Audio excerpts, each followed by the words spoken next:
Evening aspirants, welcome to aspirant dream civil services. How are you all? आप सबकी preparation कैसी चल रही है? होप सो आप सबकी प्रिपरेशन अच्छी चल रही होगी। Today I am going to discuss super test series 13 for the paper 2।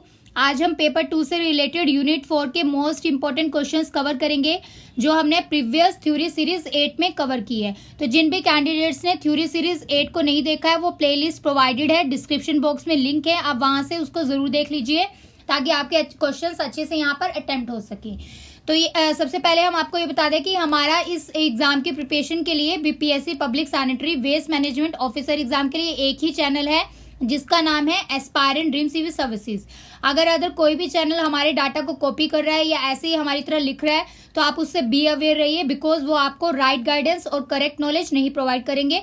वो सब कुछ हमारे यहाँ से कॉपी करने की कोशिश कर रहे हैं बट उनकी नॉलेज में और हमारी नॉलेज में बहुत डिफरेंस है। तो आप कॉपी चैनल से बच के रहिए अगर आपको अच्छे से एग्जाम को क्रैक करना है। तो आज की थ्योरी सीरीज स्टार्ट करने से पहले कुछ क्यूरीज आई हैं रिलेटेड विद द पीडीएफ कि मैम हमें पीडीएफ प्रोवाइड कर दीजिए for the super test series 1 to 3। तो हमने 1 to 7 आपको ऑलरेडी पीडीएफ प्रोवाइड कर दिया है। Telegram channel aspirant dream civil services के नाम से है, वहां पर पीडीएफ 7 डेज के बाद रिमूव हो जाते हैं। तो जो भी नए कैंडिडेट्स हैं अगर उनको 1 to 3 पीडीएफ नहीं मिला है तो हमें ईमेल कर सकते हैं, ईमेल के थ्रू हम आपको पीडीएफ प्रोवाइड कर देंगे। तो हमने आपको पहले भी बोला है कि पीडीएफ से ज्यादा जरूरी है आपको वीडियो को देखना। वीडियो को अच्छे से देखिए बिकॉज पीडीएफ में एक्सप्लेनेशन नहीं है, ये सिर्फ आपकी रिवीजन के लिए है। तो उसको एग्जाम से पहले 5 डेज जब रहेंगे उसको यूज कीजिएगा। तो अभी तक जिन भी कैंडिडेट्स को लग रहा था कि एग्जाम में टाइम है तो बीपीएससी जल्दी एग्जाम डेट अनाउंस करेगा, एग्जाम के लिए टाइम कम है। तो आप अभी से अपना सिलेबस कवर करते रहिए, हमारे साथ जो है सारी थ्योरी सीरीज को देखते रहिए, क्वेश्चन को प्रैक्टिस करते रहिए। बिकॉज अगर आप सोच रहे हैं कि एग्जाम से कुछ दिन पहले आप प्रैक्टिस कर लेंगे हो जाएगा तो ये नहीं हो पाएगा, बिकॉज पेपर 2 पूरा कॉन्सेप्ट बेस्ड है और पेपर 1 भी करंट अफेयर्स है जो हम आपको प्रोवाइड कर रहे हैं, वो भी आपके सिलेबस के ऊपर बेस्ड है। तो उसको पहले से कवर करना, रिवीजन करना बहुत जरूरी है अगर आप सीरियसली इस एग्जाम को क्रैक करना चाहते हैं। सभी कैंडिडेट्स ट्राई कीजिए कि सारे कॉन्सेप्ट जो हैं उसको साथ के साथ क्लियर करते रहे और वीडियोस को देखते रहें टाइमली। और जो भी आपकी क्यूरी रहती है कमेंट सेक्शन के थ्रू, ईमेल आईडी के थ्रू या फिर इंस्टाग्राम के थ्रू आप हमसे पुट कर सकते हैं, हमारी टीम आपको रिप्लाई करेगी। सो आज के टेस्ट सीरीज को स्टार्ट करते हैं। क्वेश्चन को अच्छे से रीड कीजिएगा, थ्योरी सीरीज के कॉन्सेप्ट को ध्यान में रखते हुए अपना आंसर पुट कीजिएगा और सीरियस कैंडिडेट्स अपना स्कोर जरूर बताएं जिससे कि हमें आपकी परफॉर्मेंस का पता चलता रहे। All the best to all of you. Question number 1 is consider the following statement regarding biosphere. जीव मंडल के संबंध में निम्नलिखित कथनों पर विचार करें। One statement is biosphere represent a highly integrated and interacting zone comprising of atmosphere, hydrosphere and lithosphere। Biosphere एक अत्यधिक एकीकृत और अंतःक्रियात्मक क्षेत्र का प्रतिनिधित्व करता है जिसमें वायुमंडल, जलमंडल और स्थलमंडल शामिल है। 2 is it is a wider layer around the surface of earth. यह पृथ्वी की सतह के चारों ओर एक चौड़ी परत है। 3rd is biosphere is present at extreme of the north and south pole, highest mountains and the deepest ocean। Biosphere उत्तरी और दक्षिणी ध्रुवों के चरम पर, सबसे ऊंचे पहाड़ों और सबसे गहरे महासागरों में मौजूद है। Which of the following statement given above is are correct? तो आपको इसमें से सही कथन बताना है। आपके ऑप्शन है A 1 only, B 2 only, C 2 and 3 only, D 1 and 2 only and E none of the above, more than one of the above। So try to give your answer। अपना आंसर मेन कमेंट सेक्शन में दीजिए सभी। Answer is A 1 only। सो इसमें first statement correct है, 2 और 3 में देख लेते हैं क्या इनकरेक्ट है। तो बायोस्फीयर एक पार्ट होता है अर्थ का जहां पर लाइफ एग्जिस्ट करती है। बायोस्फीयर जो है वो हाईली इंटीग्रेटेड और इंटरेक्टेड जोन्स को रिप्रेजेंट करता है जिसके अंदर एटमॉस्फेयर एयर आ जाती है, हाइड्रोस्फीयर वाटर और लिथोस्फीयर लैंड कंप्राइजेज होती है। तो ये एक नैरो लेयर होती है around the surface of earth. तो सेकंड स्टेटमेंट में गलत हो जाएगा, वाइडर की जगह नैरो आ जाएगा। थर्ड स्टेटमेंट में जो बायोस्फीयर होता है वो एब्सेंट होता है at the extremes of north and south. तो यहाँ प्रेजेंट की जगह क्या आ जाएगा, एब्सेंट। तो थर्ड स्टेटमेंट भी गलत हो जाएगी। Question number 2 is every year an estimated how many billion tons of solid waste is collected worldwide। हर साल अनुमानित रूप से दुनिया भर में कितने अरब टन ठोस कचरा एकत्र किया जाता है। ऑप्शंस है A 10.2 billion turns, B 12.2 billion turns, C 13.2 billion tons and D 15.2 billion tons. E none of the above, more than one of the above. So आप सभी अपना आंसर कमेंट सेक्शन में दीजिए. आंसर है E option, none of the above. तो हर साल एस्टिमेटेड 11.2 billion ton solid waste collect किया जाता है worldwide. Question number 3 is which of the following bacterium is called as the super bug that could clean up the oil spills. निम्नलिखित में से किस जीवाणु को सुपर बग कहा जाता है जो तेल रिसाव को साफ कर सकता है. ऑप्शंस हैं A bacillus denitrificans, B bacillus subtilis, C pseudomonas putida, D pseudomonas denitrificans. E none of the above, more than one of the above. So try to give your answer. अपना answer दीजिए सभी. Answer है C option, Pseudomonas पुटिडा. तो pseudomonas putida एक gram negative rod shape saprotrophic soil bacterium होता है. ये एक बैक्टीरिया है, नेगेटिव ग्राम नेगेटिव बैक्टीरिया होता है ये. और ये एक सुपर बग होता है जो जेनेटिकली जिसको इंजीनियर किया जाता है. क्या वर्क करता है? ये हाइड्रोकार्बन जो होते हैं उसको ब्रेक डाउन कर देता है, तोड़ देता है. Question number 4 is in which stage of decomposition of landfilled waste the bacteria acetone help to reduce the pH of leachate and allow the heavy metals to be solubilized. भूमि से भरे कचरे के अपघटन के किस चरण में बैक्टीरिया एसीटोन लीचेट के पीएच को कम करने में मदद करता है और भारी धातुओं को घुलने देता है. ऑप्शंस हैं A aerobic phase, B steady methanogenesis state, C unsteady methanogenesis state, D acid phase and E none of the above, more than one of the above. So try to give your answer. अपना answer दीजिए comment section में. Answer is D option, acid phase. तो bio degeneration क्या होता है? इसके अंदर जो बीओडी लेवल होते हैं इससे वो इंक्रीज हो जाते हैं, बढ़ जाते हैं लीचेट के अंदर और ये पीएच लेवल को कम कर देता है. तो बायो डीजेनरेशन जो होता है वो क्या करता है? बीओडी लेवल को बढ़ा देता है और पीएच लेवल को कम कर देता है. उससे जो गैसिफिकेशन हो है वो क्या करती है? जनरेट करती है gas from the organic acid. इसीलिए जो बीओडी लेवल होते हैं वो कम हो जाते हैं और पीएच बढ़ जाता है. तो इसमें क्या होता है कि जो डीकम्पोजिशन होती है लैंडफिल्स की वो 5 फेसेस में डिवाइड होती है. जिसके अंदर फर्स्ट फेज होता है जिसमें इनिशियल एडजस्टमेंट होती है, फेज 2 में ट्रांजिशन होता है और थर्ड में एसिडिफिकेशन होती है और फोर्थ नंबर पे मिथेन फर्मेंटेशन होता है और लास्ट में मैचुरेशन स्टेट होती है. Question number 5. Which of the following statements is not correct regarding bioreactor landfill? Bioreactor landfill के संबंध में निम्नलिखित में से कौन सा कथन सही नहीं है? A option is a bioreactor landfill is a municipal solid waste landfill. एक बायोरिएक्टर लैंडफिल एक नगर पालिका ठोस अपशिष्ट लैंडफिल है. B statement is liquids are added to help the bacteria break down the waste. Bacteria को कचरे को तोड़ने में मदद करने के लिए तरल पदार्थ जोड़े जाते हैं. Statement is the decrease in the waste degeneration and stabilization is accomplish through the addition of liquid and air to enhance the microbial processes. Microbial प्रक्रिया को बढ़ाने के लिए तरल और हवा को जोड़ने के माध्यम से अपशिष्ट क्षरण और स्थिरीकरण में कमी को पूरा किया जाता है. D is This bioreactor concept differ from the traditional dry tomb municipal landfill approach. Microbial प्रक्रियाओं को बढ़ाने के लिए तरल और हवा को जोड़ने के माध्यम से अपशिष्ट क्षरण और स्थिरीकरण में कमी को पूरा किया जाता है. E none of the above, more than one of the above. So try to give your answer. अपना आंसर दीजिए सभी कमेंट सेक्शन में. आंसर है सी ऑप्शन. तो इसमें सी गलत है. सी में द डिक्रीज की जगह इंक्रीज हो जाएगा. तो जो इंक्रीज होता है वेस्ट डिग्रेडेशन में और स्टेबलाइजेशन होता है उसको कैसे अकम्प्लिश करते हैं, पूरा करते हैं? Through the addition of liquid डालते हैं उसमें और एयर डालते हैं to enhance the microbial processes. तो एक बायोरिएक्टर जो लैंडफिल होता है वो एक म्युनिसिपल सॉलिड वेस्ट लैंडफिल होता है जिसके अंदर लिक्विड्स को एडिड किया जाता है और वो हेल्प करते हैं बैक्टीरिया को ब्रेक डाउन करने में वेस्ट को. तो जो वेस्ट डिग्रेडेशन होता है वो इंक्रीज हो जाता है इससे और स्टेबलाइजेशन भी ज्यादा से ज्यादा बना रहता है वेस्ट के अंदर. तो इसके अंदर लिक्विड, एयर और माइक्रोबियल प्रोसेसेस को बढ़ाया जाता है जिसकी वजह से ये कॉन्सेप्ट जो है ये डिफर करता है traditional dry tomb municipal landfill approach से. Question number 6, potential advantages of bioreactors exclude the following. Bioreactor के संभावित लाभों में निम्नलिखित शामिल नहीं है। A, decomposition and biological stabilization in air versus decade in the dry tomb. B, lower waste toxicity and mobility due to both aerobic and anaerobic condition. C, reduce leachate disposal cost. D, 15 to 30% gain in the landfill space due to the decrease in density of waste mass. E, none of the above, more than one of the above. तो आपको बताना है कि जो bioreactor है उसके संभावित लाभों में से इसमें से कौन सा शामिल नहीं है। तो सभी अपना आंसर दीजिए कमेंट सेक्शन में।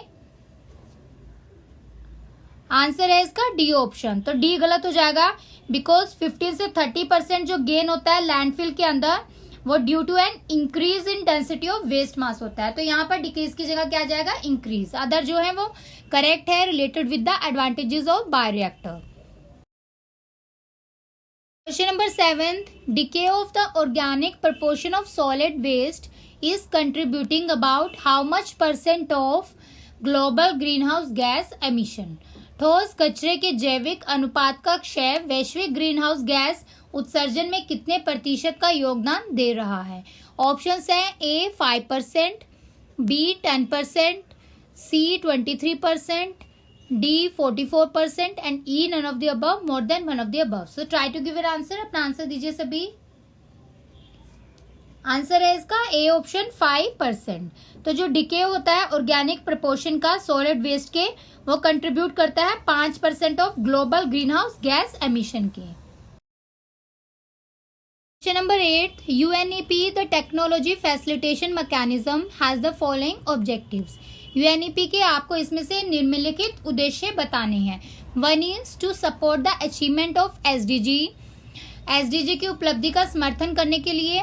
2, need for a multi stakeholder collaboration to achieve the SDG, SDG हासिल करने के लिए बहुहित धारक सहयोग की आवश्यकता।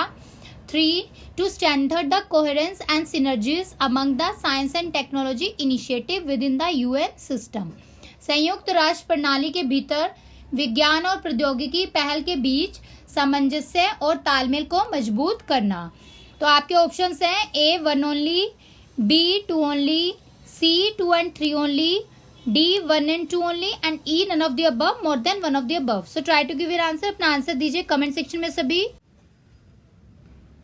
Answer is E option, more than one of the above. तो इसमें सभी जो मैकेनिज्म है वो इंक्लूडेड है यूएनईपी टेक्नोलॉजी फैसिलिटेशन मैकेनिज्म के under.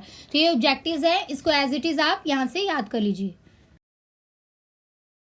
Question number 9 is Patna municipal corporation is providing municipal and allied civic services across its how many wards?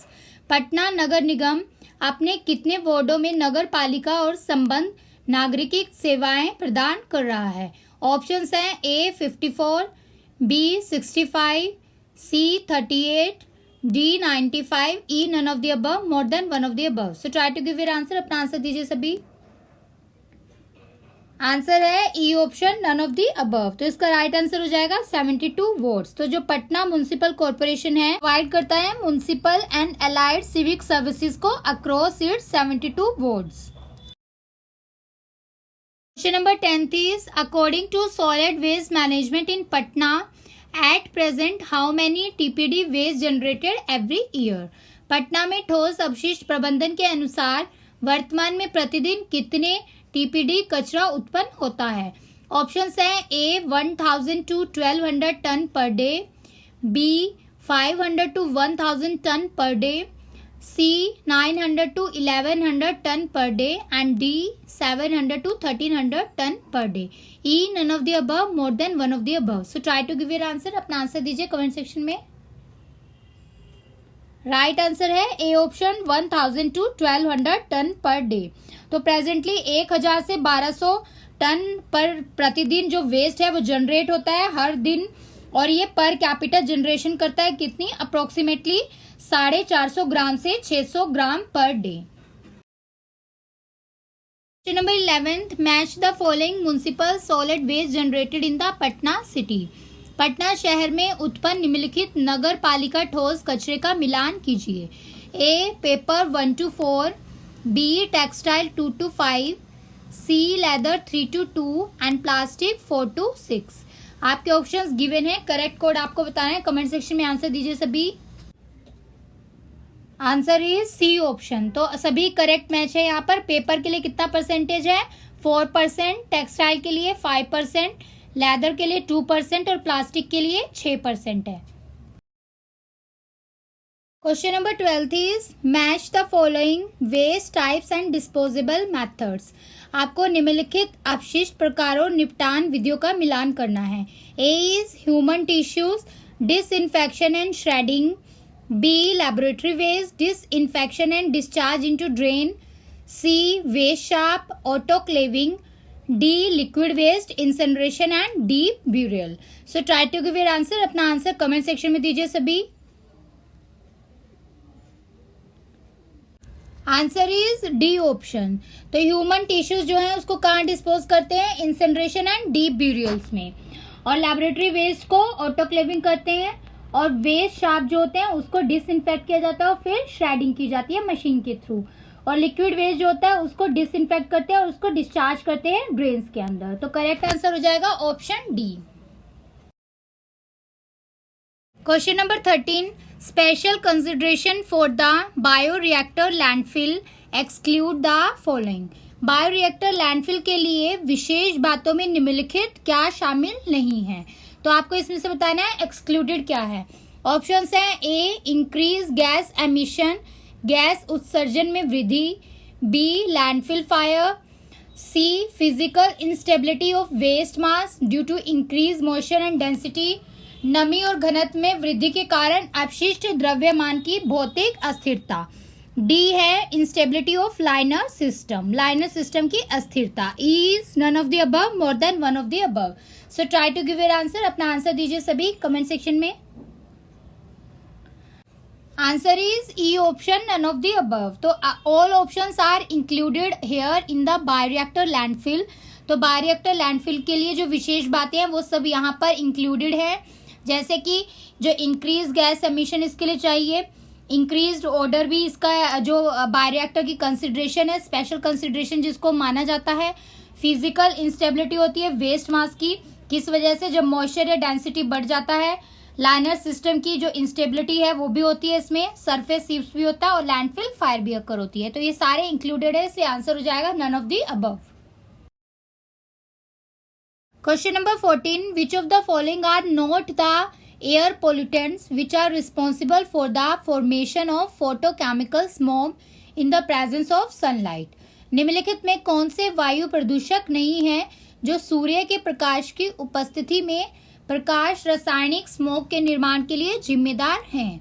A carbon monoxide, B nitric oxide, C unburned hydrocarbon, D sulfur dioxide and E none of the above, more than one of the above. So try to give your answer. अपना answer दीजिए comment section में सभी। Answer is D option, sulphur dioxide. तो sulphur dioxide जो है वो included नहीं है एज अ एयर पोल्यूटेंट, जो कि फॉर्मेशन ऑफ फोटोकेमिकल स्मोक में प्रेजेंट होता है। तो इसमें कौन कौन से पोल्यूटेंट्स होते हैं उसके नाम आपको ध्यान रखने हैं। नाइट्रिक ऑक्साइड होता है, कार्बन मोनोऑक्साइड है और वेरियस अनबर्न्ड हाइड्रोकार्बन्स भी होते हैं जो एयर पोल्यूटेंट्स होते हैं, जिसकी वजह से फोटोकेमिकल स्मोक बनता है। किसकी प्रेजेंस में? सनलाइट की प्रेजेंस में। Question number 15, thermal treatment is suitable for the waste with a high carbon and hydrogen content that is organic waste.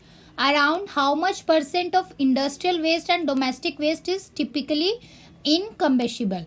तो उसमें उपचार उच्च कार्बन और हाइड्रोजन सामग्री वाले अपशिष्ट अर्थात जैविक कचरे के लिए उपयुक्त है। औद्योगिक अपशिष्ट और घरेलू अपशिष्ट का लगभग कितना प्रतिशत है जो आमतौर पर ज्वलनशील नहीं होता है? ऑप्शंस है A 10% of industrial waste, 20% of domestic waste. B 50% of industrial waste and 73% of domestic waste. C 20% of industrial waste and 30% of domestic waste. D 44% of industrial waste and 65% of domestic waste. E none of the above, more than one of the above. So try to give your answer. अपना answer दीजिए सभी। Answer है सी option. तो 20% industrial waste है और 30% domestic waste होता है। तो जो थर्मल ट्रीटमेंट होता है ये सुटेबल होता है वेस्ट के लिए जिसमें हाई कार्बन कंटेंट होता है और हाइड्रोजन कंटेंट भी ज्यादा होता है, जिसको ऑर्गेनिक वेस्ट कहते हैं। तो अबाउट 20% इंडस्ट्रियल वेस्ट है इसमें और 30% डोमेस्टिक वेस्ट है जो टिपिकली इनकम्बशिबल होते हैं। Question number 16, India submitted it's INDCs related to the climate change to the UN recently. What does INDC stand for? Bharat ने हाल ही में संयुक्त राष्ट्र को जलवायु परिवर्तन से संबंधित अपने INCD प्रस्तुत किए हैं। तो INCD का क्या अर्थ होता है, इसकी फुल फॉर्म क्या है?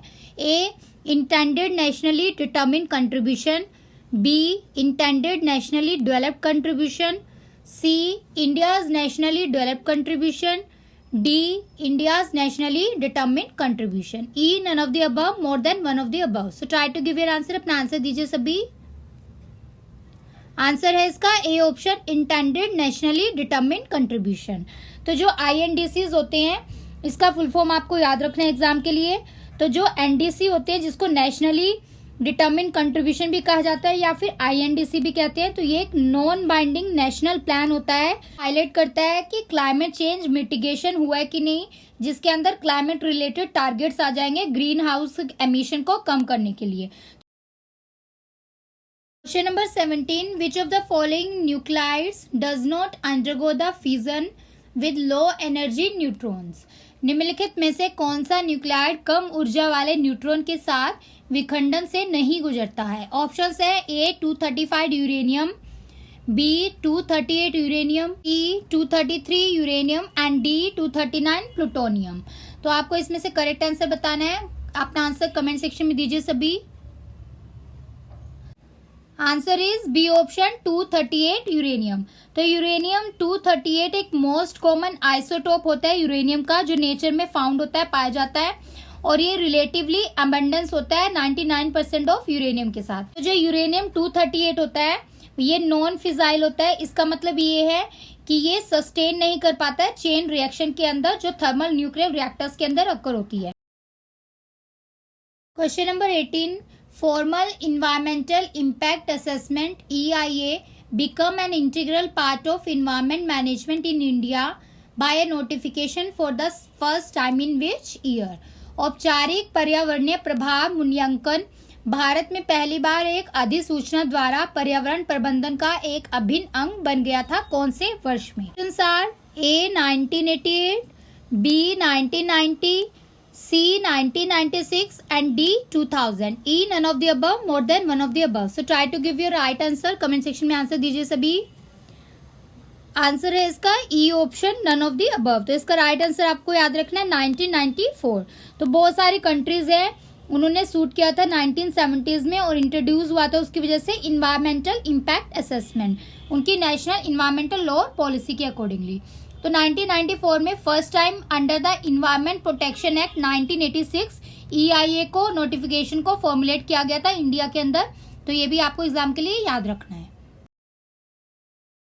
Question number 19, environmental impact assessment is necessary because पर्यावरणीय प्रभाव मूल्यांकन आवश्यक है क्योंकि A, to disclose significant environmental effect of propose project to decision maker and public, निर्णय लेने वालों और जनता के प्रस्तावित परियोजनाओं के महत्वपूर्ण पर्यावरणीय प्रभावों का खुलासा करने के लिए, B, to identify the ways to avoid और रिड्यूस द इन्वायरमेंटल डैमेज, पर्यावरणीय क्षति से बचने या कम करने के तरीकों की पहचान करने के लिए, C, to prevent the adverse environmental impact by requiring the implementation of feasible alternatives और मिटिगेशन मेजर्स, व्यवहार्य विकल्पों या शमन उपायों के कार्यान्वयन की आवश्यकता के द्वारा प्रतिकूल पर्यावरणीय प्रभावों को रोकने के लिए, D, development is good for the environment, पर्यावरण के लिए विकास अच्छा है, E, none of the above, more than one of the above. So try to give your answer. अपना आंसर अच्छे से ध्यान से दीजिएगा सभी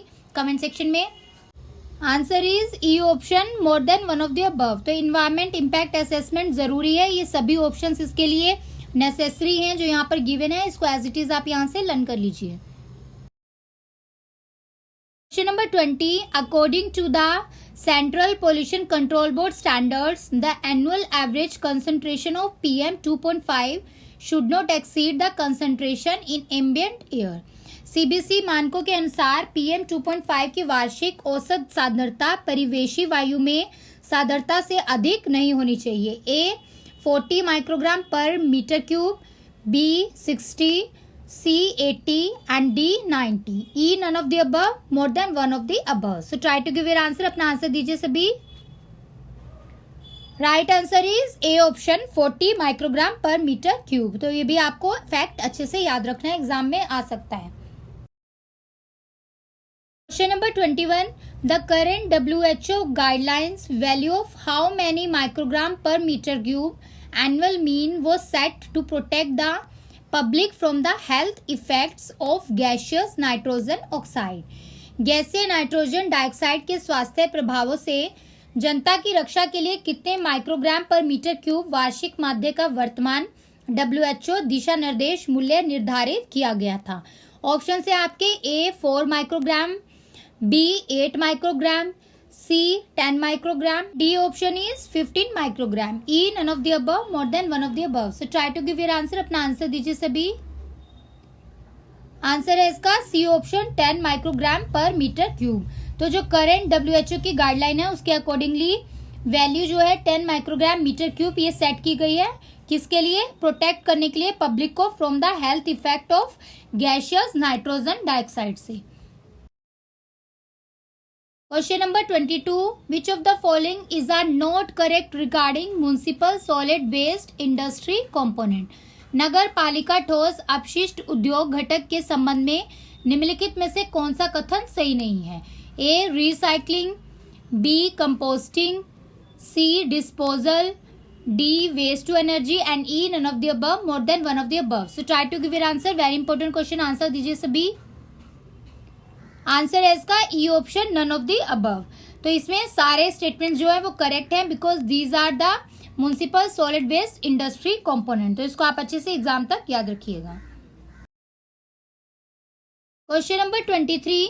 the major constituent gases produce from a landfill site are which type of gases. भूमि भरण स्थल से उत्पन्न होने वाली प्रमुख संघटक गैसें किस प्रकार की गैसें होती हैं? ऑप्शन है A oxygen and methane, B nitrogen and oxygen, C oxygen and carbon dioxide, D nitrogen and methane and E none of the above, more than one of the above. So try to give your answer. अपना answer दीजिए सभी comment section में. इसका answer है E option none of the above. तो इसका right answer हो जाएगा कार्बन डाइऑक्साइड गैस और मीथेन गैस जो ऑप्शन में नहीं है. तो ये भी आपको ध्यान रखना है एग्जाम के लिए.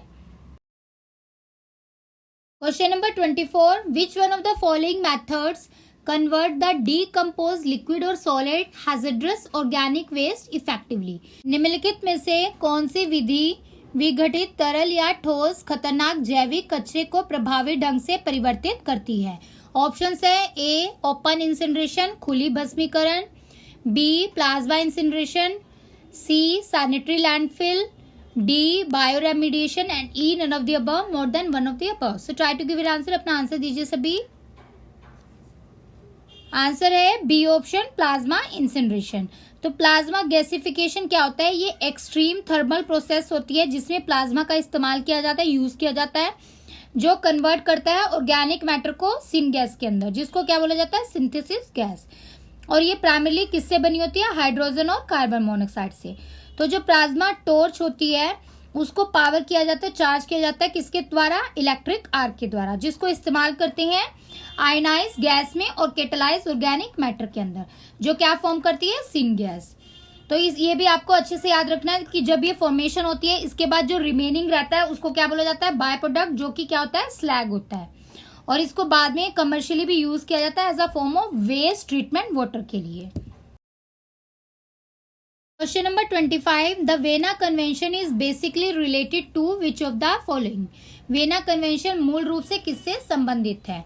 ऑप्शन है A international trade in endanger species, लुप्त प्राय प्रजातियों में अंतर्राष्ट्रीय व्यापार, B बायोडाइवर्सिटी कंजर्वेशन जैव विविधता संरक्षण, C protection of nitrogen gases, nitrogen गैसों का संरक्षण। D option is ozone layer and effect of ozone depletion, ozone परत और ओजोन रिक्तीकरण के प्रभाव। E none of the above, more than one of the above. So try to give your answer, important question है ये भी, answer दीजिए अपना। आंसर है इसका डी ऑप्शन। सो ये किससे रिलेटेड है? ओजोन लेयर और इफेक्ट ऑफ ओजोन डिप्लीशन से। तो जो ये वेना कन्वेंशन है इसका मेन उद्देश्य एम है कि इसमें प्रमोट करना है कोऑपरेशन को अमंग द नेशन, कि सभी नेशन मिलजुल के काम करें। कैसे? By exchanging of information exchange करें on the effect of human activities related with the ozone layer. Question number 26, one of the natural causes of occurrence of inland soil alkalinity is the presence of which of the following? Options are A sodium carbonate, B sodium chloride, C potassium nitrate, D sodium hypochlorite. E none of the above, more than one of the above. So try to give your answer. अपना answer दीजिए सभी। Answer है A option sodium carbonate. तो sodium carbonate को washing soda भी कहते हैं, soda ash भी कहते हैं, या सोडा क्रिस्टल भी कहा जाता है। ये एक इनऑर्गेनिक कंपाउंड होता है जिसका फॉर्मूला है Na2CO3 और इसके वेरियस हाइड्रेट फॉर्म भी होते हैं।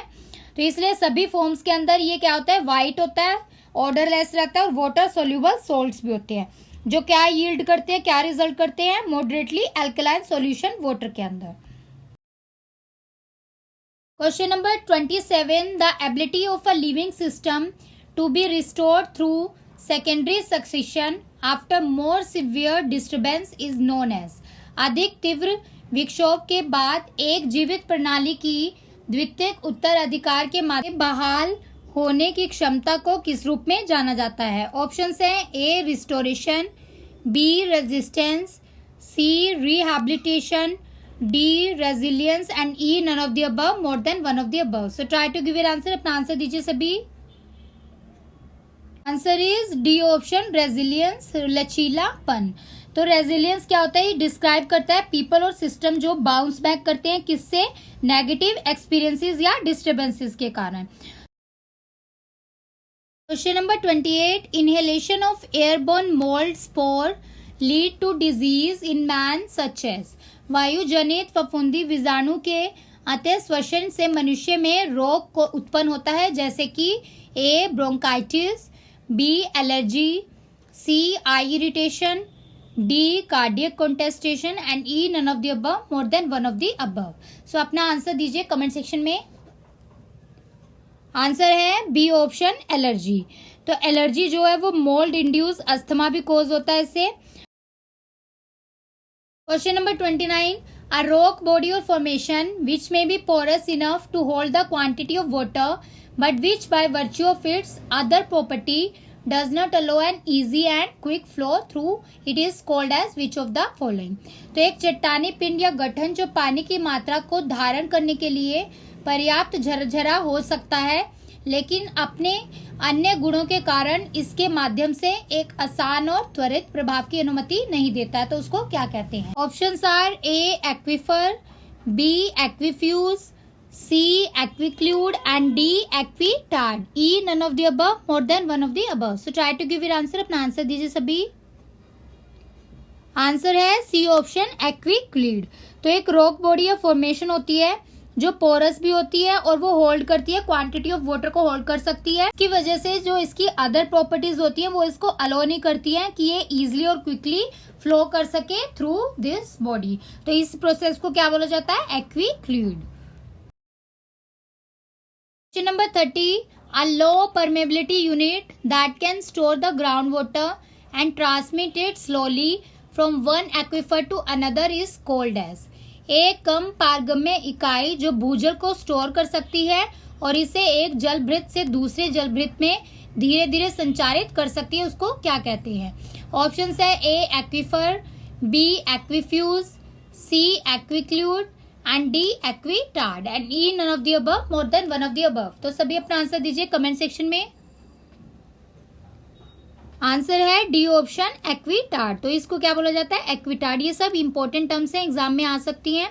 तो एस्पिरेंट्स, आप अपना फीडबैक मेन कमेंट सेक्शन में जरूर दीजिएगा कि आपको क्वेश्चंस कैसे लग रहे हैं और आप सभी का स्कोर कैसा जा रहा है और आपकी प्रिपरेशन कैसी चल रही है। तो आप सभी हमसे जुड़ेंगे, बात करेंगे, तभी हमें पता चलेगा कि आप लोगों में इम्प्रूवमेंट हो रही है कि नहीं हो रही है। तो जैसे हम आपको इतनी अच्छी इन्फॉर्मेशन प्रोवाइड करते हैं, तो आपका भी रिस्पॉन्सिबिलिटी भी बनती है कि आप रिवर्ट बैक करें और हमें रिस्पॉन्स करें।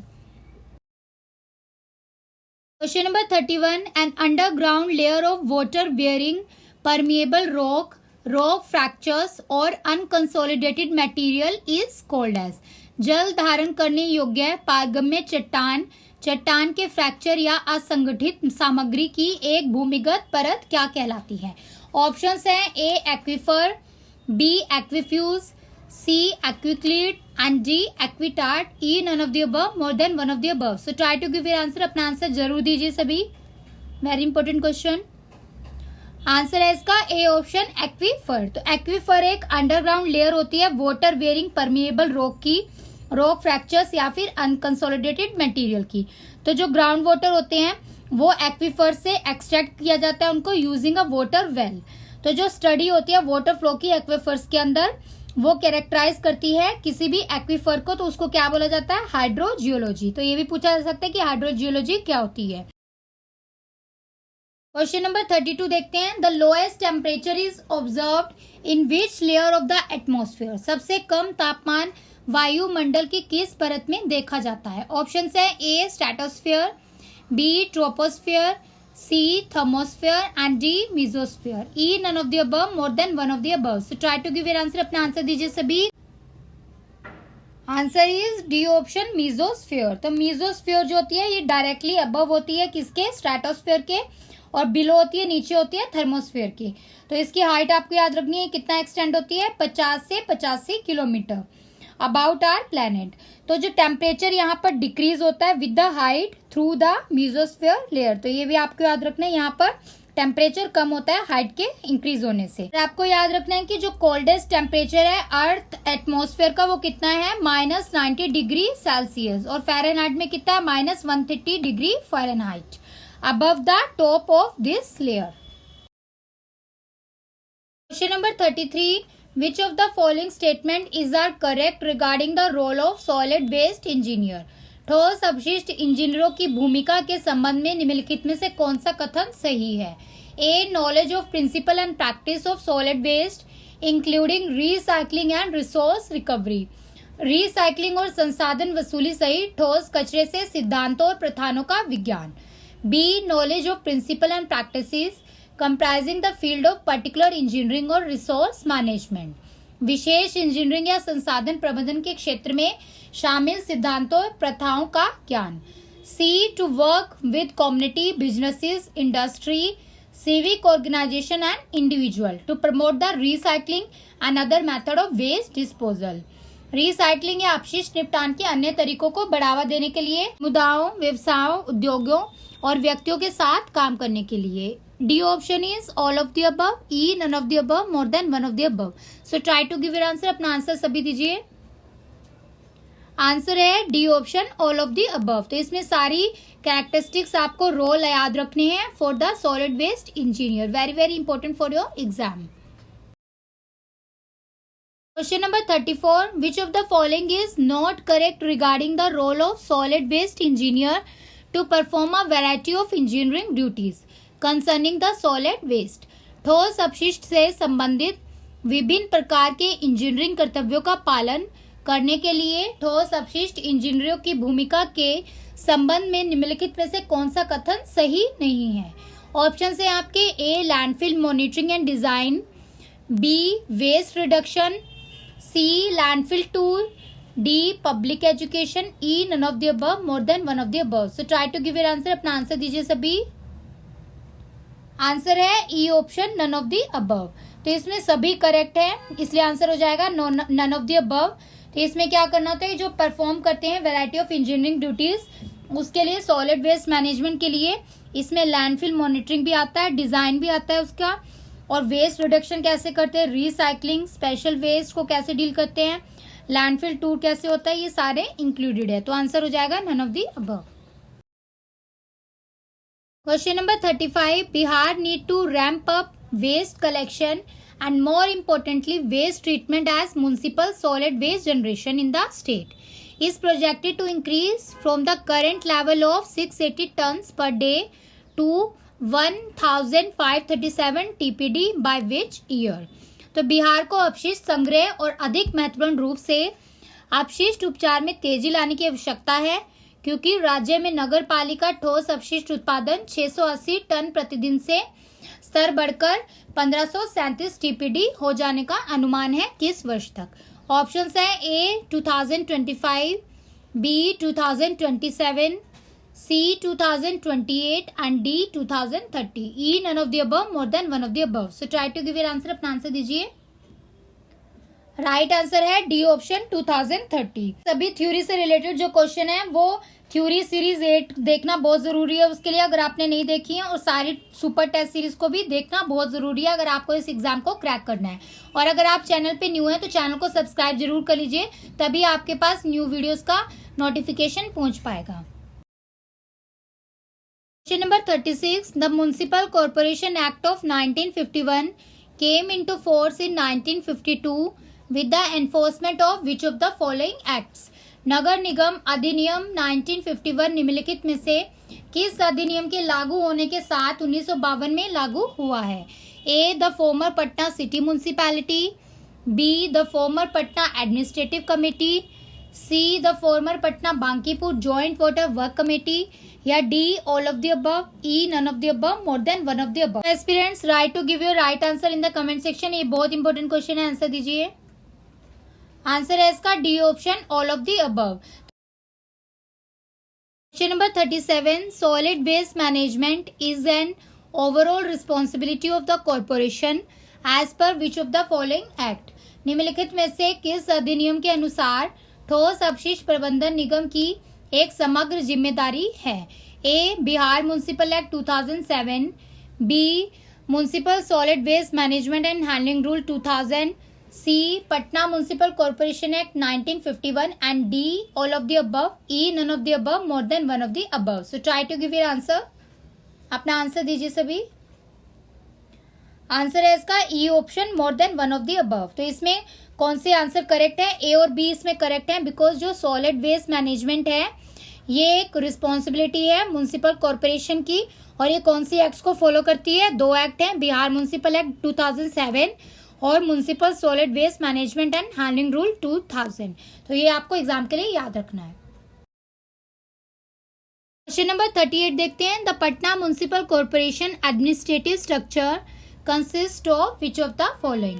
पटना नगर नियम प्रशासनिक संरचना में क्या शामिल है? A mayor, a deputy mayor and 70 other ward councillor, B member of the house of people, C.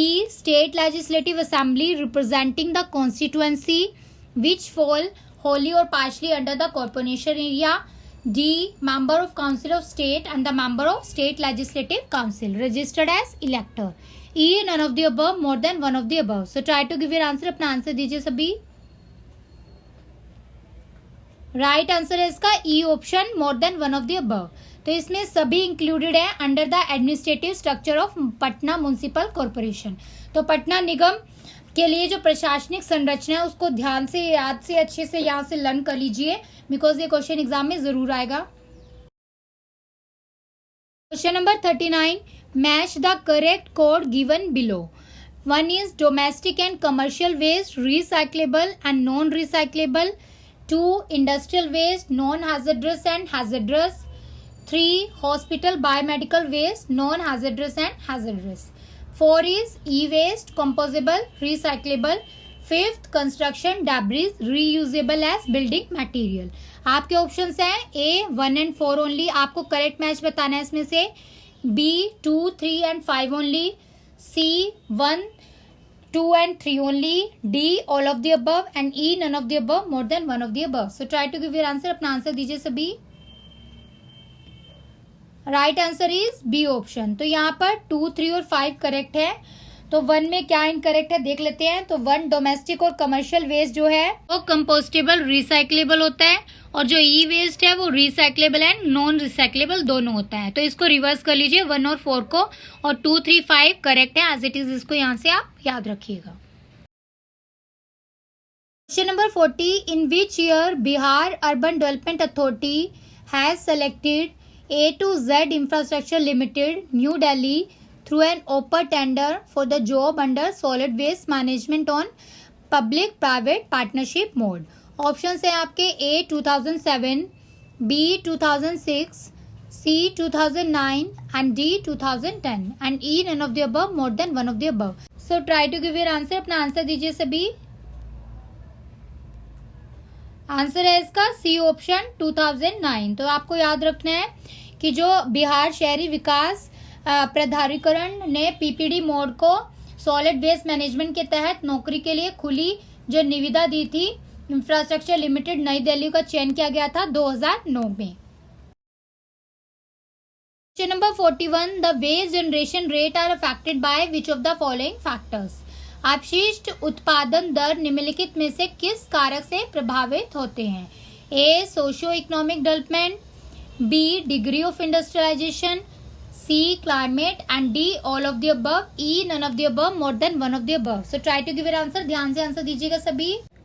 Answer है D option all of the above. तो अपशिष्ट उत्पादन दर जो है इसके कारक कौन कौन से जिसे प्रभावित होता है, सामाजिक आर्थिक विकास, औद्योगिकरण की डिग्री, जलवायु, तो ये सभी इसमें इंक्लूडेड है। तो इसको आप ध्यान रखिएगा एग्जाम के लिए। Question number 42, which of the following statement included under the problem of landfill. निम्नलिखित में से कौन सा कथन लैंडफिल की समस्याओं के अंतर्गत शामिल है। A all type of waste are dumped in the landfill contaminate and pollute the surrounding area. सभी प्रकार के कचरे को लैंडफिल में डंप किया जाता है और आसपास के क्षेत्र को दूषित और प्रदूषित करता है। B contamination of ground water and soil through landfill resulted into leaching. Landfill के माध्यम से भूजल और मिट्टी के दूषित होने के परिणाम स्वरूप लीचिंग होती है। C the garbage is dumped and pit is covered thus preventing the breeding of flies and rats. कचरा फेंक दिया जाता है और गड्ढे को ढक दिया जाता है जिससे कि मक्खियों और चूहों का प्रजनन को रोका जा सके। D all of the above, E none of the above और more than one of the above. So try to give your answer. अपना आंसर दीजिए। आंसर है इसका E option more than one of the above. तो right answer हो जाएगा ए और B जो है वो प्रॉब्लम्स हैं, तो इसमें आंसर हो जाएगा more than one of the above. Question number 43, which of the following statement is incorrect for the sanitary landfill. तो आपको बताना है कौन सा कथन लैंडफिल के लिए गलत। ऑप्शंस हैं A to solve the problem of leaching to some extent, कुछ हद तक लीचिंग की समस्या को हल करें। Option is the rate of decomposition is extremely variable, C constructing sanitary landfill is very cheap and D all of the above, E none of the above, more than one of the above. So try to give your answer. अपना answer दीजिए सभी। Answer है इसका सी option. तो यहाँ पर सी incorrect है, गलत है, बिकॉज सैनिटरी लैंडफिल को कंस्ट्रक्ट करना, इसका निर्माण करना बहुत ही महंगा और कॉस्टली मेथड है, तो इसलिए चीप की जगह आ जाएगा कॉस्टली। अदर जो है वो करेक्ट है for the sanitary landfill. Question number 44, rag pickers contribute a great deal to waste management, what are the important roles of rag pickers. कचरा बीनने वालों का कचरा प्रबंधन में बहुत बड़ा योगदान है। कचरा बीनने वालों की महत्वपूर्ण भूमिकाएं क्या हैं। A this scavenge the recyclable matter, वे पुनर्नवीनीकरण योग्य पदार्थ को साफ करते हैं। B they save the municipality of the cost, वे लागत को नगर पालिका को बचाते हैं। C they save the time of collecting and transporting this to the dumps, इस डंप करने के लिए इकट्ठा करने और परिवहन करने का समय बचाते हैं। D all of the above, E none of the above, more than one of the above. So try to give your answer. अपना आंसर दीजिए सभी। Answer is D option all of the above. तो ये सभी important role है waste management में rag pickers के, तो एग्जाम के लिए इसको आपको ध्यान रखना है। Number 45, which of the following steps involve in the process prior to recycling. निम्नलिखित में से कौन सा चरण पूर्ण चक्रण से पहले की प्रक्रिया में शामिल है। A collection of waste at the doorstep, commercial places and from other placement, दरवाजे की सीढ़ियां वाणिज्यिक स्थानों और अन्य स्थानों से कचरे का संग्रह। B, collection of waste from the community dump, सामुदायिक डंप से कचरे का संग्रह। सी, कलेक्शन और picking up of waste from the final disposal site, अंतिम निपटान स्थलों से कचरे का संग्रह या उठाना। D, waste is disposed at the landfill, कचरे को लैंडफिल में निपटाना जाता है। E, none of the above, more than one of the above. So try to give your answer, अपना आंसर दीजिए, ध्यान से देखिए क्वेश्चन क्या है। आंसर है E option, more than one of the above. तो इसमें ए, बी और सी स्टेटमेंट जो है ये पहले रिसाइकलिंग के किया जाता है और डी स्टेटमेंट जो है आफ्टर रिसाइकलिंग करते हैं इसको, तो इसलिए ए और बी, सी करेक्ट हो जाएगा। More than one of the above, E is the right answer. Number 46, which of the following statement are incorrect for the domestic waste. घरेलू कचरे के लिए निम्नलिखित में से कौन सा कथन गलत है। A, the waste produce contain mostly the biodegradable waste and non biodegradable waste और रिसाइक्लेबल वेस्ट। उत्पादित कचरे में ज्यादातर बायोडिग्रेडेबल या फिर गैर बायोडिग्रेडेबल कचरा रहता है। B, waste included like containing paper, cardboard, broken pieces of glass, ceramics. अपशिष्ट शामिल हैं जिसमें कागज, कार्डबोर्ड, कांच या फिर सेरेमिक टूटे हुए टुकड़े आदि आते हैं। C, the waste produce will be recycled in the black market. उत्पादित कचरे को काला बाजार में पुनर्विक्रय किया जाता है। D, all of the above. E, none of the above, more than one of the above. So try to give your answer, अपना आंसर दीजिए सभी। आंसर हो जाएगा सी ऑप्शन। तो इसमें सी गलत है, यहाँ पर ब्लैक मार्केट की जगह क्या आ जाएगा, ग्रे मार्केट। पूरी एक्सप्लेनेशन सुनने के लिए थ्योरी सीरीज 8 को जरूर देखें, पूरा अच्छे से बताया गया वहां पर। Question number 47, what include under the municipal solid waste management. निम्नलिखित में से म्युनिसिपल सॉलिड वेस्ट मैनेजमेंट के तहत क्या शामिल है। A, encompass the planning, engineering, organisation, administration, financial and legal aspect of activities. गतिविधियों की योजना, इंजीनियरिंग, संगठन, प्रशासन, वित्तीय और कानूनी पहलुएं शामिल है। These activities are associated with generation, storage, collection, transport, process and disposal of municipal waste. गतिविधियां नगर पालिका ठोस कचरे के उत्पादन, भंडारण, संग्रह, स्थानांतरण और परिवहन, प्रसंस्करण और निपटान से जुड़ी हैं। C, environmentally compatible manner adopting the principle of economy, aesthetic, energy and conservation. अर्थव्यवस्था, सौंदर्य शास्त्र, ऊर्जा और संरक्षण के सिद्धांतों को अपनाने वाले पर्यावरण के अनुकूल तरीके। D, all of the above. E, none of the above, more than one of the above. तो आपको बताना है इसमें से क्या इंक्लूडेड है म्युनिसिपल सॉलिड वेस्ट के लिए। आंसर हो जाएगा D, all of the above. तो ये सभी इंक्लूडेड है एज इट इज, आप इसको याद रखिएगा, very important for the exam. Question number 48, national environmental engineering research institute NEERI, headquarter located in which city. राष्ट्रीय पर्यावरण इंजीनियरिंग अनुसंधान संस्थान का मुख्यालय किस शहर में स्थित है। A, Delhi, B, Mumbai, C, Nagpur, D, Chennai, E, none of the above, more than one of the above. So try to give your answer, अपना आंसर दीजिए कमेंट सेक्शन में। राइट आंसर है इसका सी ऑप्शन, नागपुर। तो आपको हेडक्वार्टर याद रखना है कहाँ पर है, सभी जगह CSIR का नीरी जो इंस्टीट्यूट है वो लोकेटेड है सभी सिटीज में, लेकिन हेडक्वार्टर कहाँ है, नागपुर में है। Question number 49, municipal solid waste management title the municipal solid waste management and handling rule was notified in which year. तो municipal solid waste management rule जो है उसको किस वर्ष में अधिसूचित किया गया है। A, 2000, B, 2005, C, 2001 and D, 2004। E, none of the above, more than one of the above. So try to give your answer, अपना आंसर दीजिए। राइट आंसर है इसका ए ऑप्शन, 2000। तो ये रूल जो हमने थ्योरी सीरीज में पूरा डिटेल में कवर किया है, इसके सारे सेक्शन को कवर किया गया है, तो प्लेलिस्ट में आपको थ्योरी सीरीज प्रोवाइडेड है, उनको डिटेल में जानने के लिए जरूर देखिए। Question number 50, the non waste technology should have an impact on which 3 key factors. गैर अपशिष्ट प्रौद्योगिकी का प्रभाव किन 3 प्रमुख कारकों पर पड़ना चाहिए। ए, मटेरियल सामग्री, बी, एनर्जी ऊर्जा, सी, पोल्यूशन प्रदूषण and D, all of the above, E, none of the above, more than one of the above. So ध्यान से दीजिएगा इसका answer, very important question. Answer है इसका D option, all of the above. तो जो non waste technology होती है उनका इम्पैक्ट और प्रभाव पड़ता है। 3 की फैक्टर्स हैं जिसके कारण है। सबसे पहले मटेरियल क्या है, मतलब जो प्रोडक्ट है वो डिजाइन कैसे करना होना चाहिए, उसकी लॉन्ग लाइफ है कि नहीं, और वो कंजर्वेशन हो सकता है उससे कि नहीं, तो ये जरूरी है मटेरियल के लिए। एनर्जी दूसरा फैक्टर है कि हर एक जो एनर्जी है वो अडॉप्ट होनी चाहिए टू अवॉइड द लॉस, मतलब कि इंसुलेशन होना चाहिए जिससे कि उसकी प्रोसेस की एफिशिएंसी इंक्रीज हो और एनर्जी लॉस कम हो। तीसरा इसका फैक्टर है वो है पोल्यूशन। तो जो नॉन पोल्यूटिंग प्रोसेसेस हैं उसको यूज करना चाहिए, जैसे कि रिसाइकलिंग करनी चाहिए, जहां पर वेस्ट जो है उसको अवॉइड कर सकते हैं वो अवॉइड हो, और जहां पर वो अनअवॉइडेबल है उसको अवॉइड नहीं कर सकते तो उसको रिसाइकल करें। Friend, this is all about today super series for the paper 2। तो आई होप सो आप सबके क्वेश्चंस अच्छे से करेक्ट होंगे अगर आपने प्रीवियस थ्योरी सीरीज हमारी देखी है अच्छे से। सभी कैंडिडेट्स थ्योरी सीरीज 1 to 8 को कंप्लीट कर लीजिए, और सुपर टेस्ट सीरीज पेपर 1 और पेपर 2 की 1 to 12 कंप्लीट हो गई है। सभी उसको भी अच्छे से देख लीजिए, और जो भी आपके डाउट है उसको साथ के साथ क्लियर करते रहिए।